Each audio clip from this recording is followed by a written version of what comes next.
నాన్న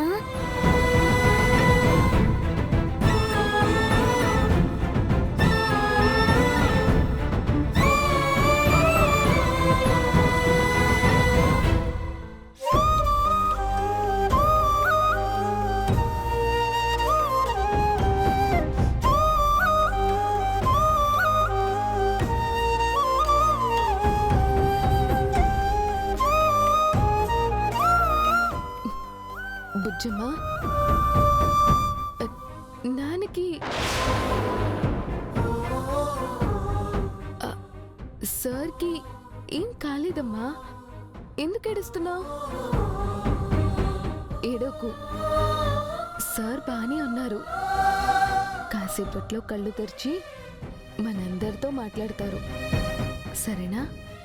ఏడోకు. ఇంతకీ మీరేమైనా తిన్నారా లేదా?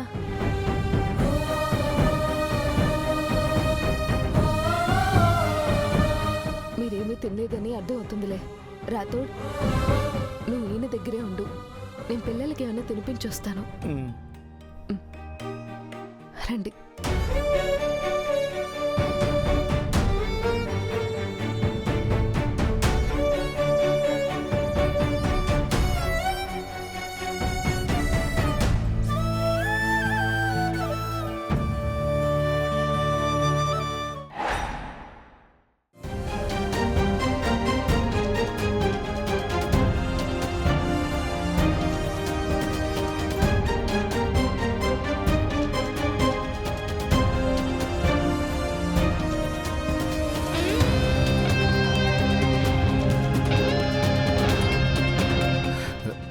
మిస్సమ్మా, కొడైకెనాల్లో ఎస్ఐ గారు చెప్పిన దాన్ని బట్టి చూస్తే సారికి మనోహర్ గురించి మొత్తం తెలిసిపోయినట్టుంది. తన గురించి తెలిసిపోయింది కాబట్టి ఆ రాక్షసి ఆయన్ని చంపాలనుకుంది.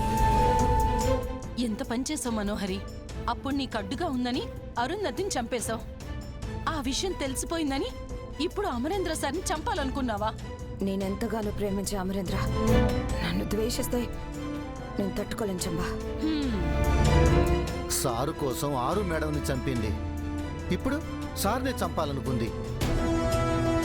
మళ్ళీ తన పైచాచికత్వానికి ప్రేమ అని పేరు పెట్టుకుంది. మనిషి అయితే ప్రేమ ఉంటుంది, అది మానవ మృగం. ఆవు తోలు కప్పుకున్న పులి. నువ్వు మేకవన్న పులివని అమరేంద్ర సార్కి అర్థమైపోయింది. సార్ని చంపాలనుకుంటే బతికిపోయాడు.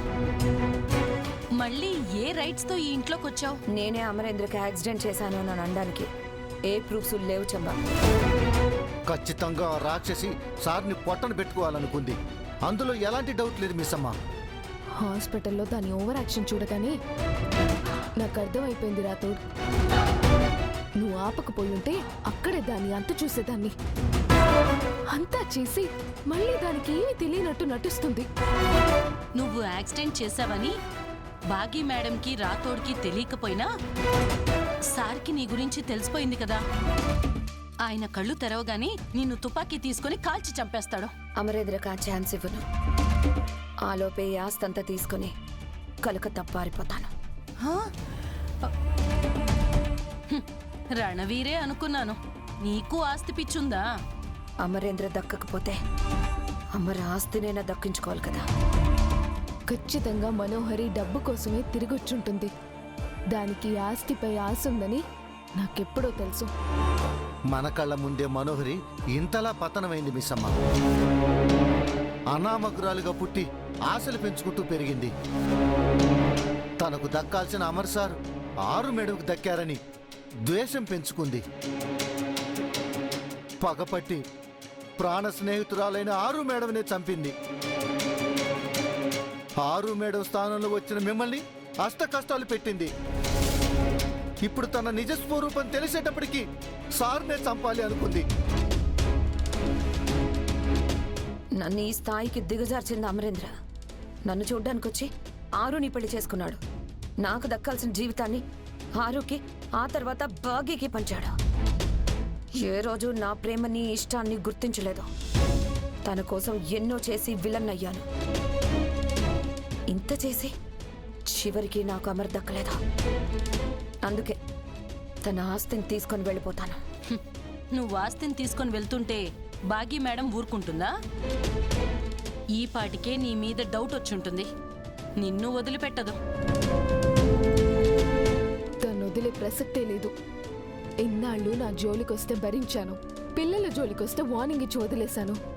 ఇప్పుడు అది ఆయన్ని టచ్ చేసింది. దానికి సరైన బుద్ధి చెప్తాను. మిస్ అమ్మ, ఇన్నాళ్ళు ఓపిక పెట్టారు కదా, సారు కళ్ళు తెరిచే వరకు ఆగండి. సారు స్పృహలోకి రాగానే ఆ మనోహర్ ఏం చేయాలో సారే చెప్తారు.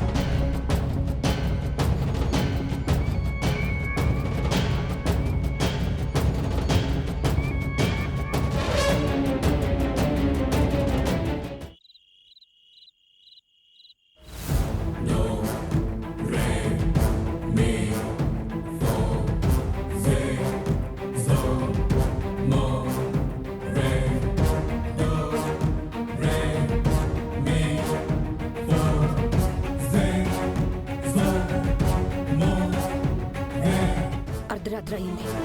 అందరూ నిద్రపోతున్నారు. అమ్మని చంపడానికి ఇదే రైట్ టైం. పద చంబా. హా? ఆ, మళ్ళీ నేనెందుకు? నువ్వు వెళ్ళు. నాకు తోడుగా రమ్మంటున్నాను, రా. ఏదైనా తేడా జరిగితే తనతో పాటు నన్ను కూడా ఇరికిద్దాం అనుకుంటుంది. ఏంటి ఆలోచిస్తున్నావు? రా.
మనోహరి, సార్ పక్కన భాగ్య ఉంది కదా, తనుండగా సార్ని ఎలా చంపుతావు?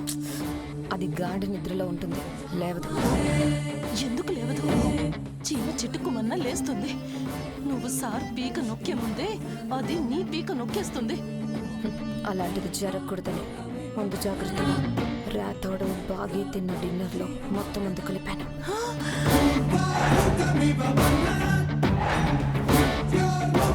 You're